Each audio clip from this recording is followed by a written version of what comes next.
a lot of what has infected the corporate space, there's a lineage of Neomarxism that has, kind of the long march through the institutions from approximately 1970 on. And that started to make its gains in the late 80s and early 90s in academia with the movement of political correctness. Political correctness comes from the notion that the postmodernists philosophers provided an ingredient that informed the Marxist movements, that because there's an infinite number of ways to interpret reality, that there's no such thing as objective reality. So because you and I might see different truths, there's no such thing as objective truth. And that particular ingredient is key because the secondary assumptions based on that is that the only thing that matters is amassing political power. And once you have political power, you get to determine what is correct and incorrect, and hence the term political correctness.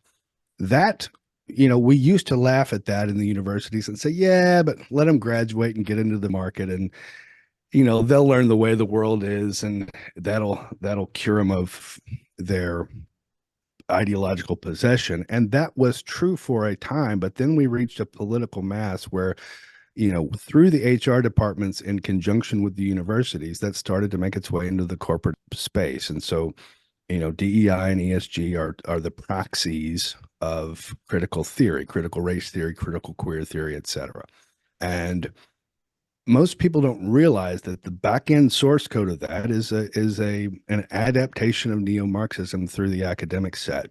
And it's not as though Larry Fink of BlackRock is secretly a Marxist or a communist, but those types are looking for operational success, and woke as a form of critical consciousness filtered through the radical black lens of the 70s is a very effective operational unit in which you criticize something and call it racist until you control it, or call it sexist until you control it.